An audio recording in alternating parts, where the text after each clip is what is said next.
¿Cómo construir el tono en la escritura literaria? El tono correcto es crucial en una historia, te ayuda a transmitir de manera efectiva los planteamientos y emociones del relato y además a enganchar a los lectores. Pero, ¿qué es exactamente el tono? Si tienes una confusión entre lo que es la voz y el tono, no estás solo. Ya sea que estés escribiendo una novela, un cuento o un poema, es importante saber la diferencia para poder comunicarse con los lectores en una forma que resuene. Tu construcción de la voz refleja quién eres, tu personalidad, tu carácter y le da sabor a lo que escribes, mientras que el tono refleja una actitud con la que te enfrentas a la página. En otras palabras, la voz es lo que dices y cómo lo dices, mientras que el tono es cómo te sientes mientras lo dices. Robert Frost dijo que sin las lágrimas del escritor no habrá lágrimas en el lector. Como puedes ver, el tono que eliges debe quedarle bien al ánimo que quieres mostrar y a la intención general de la historia, ya que por ejemplo confundirás al lector si eliges un tono muy formal en una escena que quieres que sea graciosa. Entonces, ¿cómo se estructura un tono correcto? Primero, conoce muy bien tu propuesta. ¿Estás escribiendo un romance, una historia de suspenso o de terror?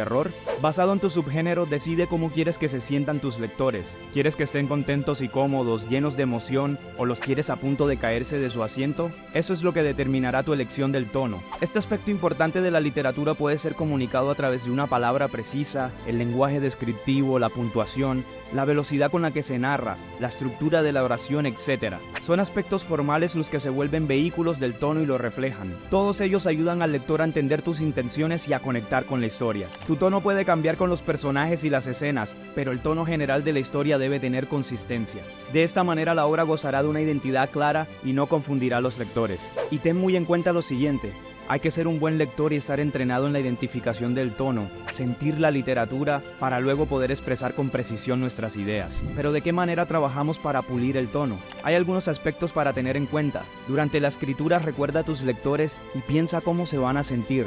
Escribe de una manera amigable. Piensa en la forma en la que le contarías la historia a un conocido mientras beben un café. Sé honesto y real con tu léxico y argot. No uses palabras que normalmente no usarías. Es en tu propio modo de hablar en el que dominas tus tonos cuando te sientes irónico, enojado, triste o esperanzado. Mira cómo los grandes de la literatura no intentan impresionarte con su vocabulario. Y finalmente, desarrolla el tono una vez has identificado el conflicto de tu relato. Si el conflicto es la soledad con la que lidia el protagonista, elige las palabras que le refuerzan al lector que el personaje está solo y cómo lo hace sentir eso. O por otro lado, si el protagonista quiere saber quién es el culpable de un crimen, refuerza el misterio, ilumina tu tono a través de la construcción de la duda. Si el protagonista siente que no va a descubrir esa verdad, haz que el lector sienta esa misma incertidumbre.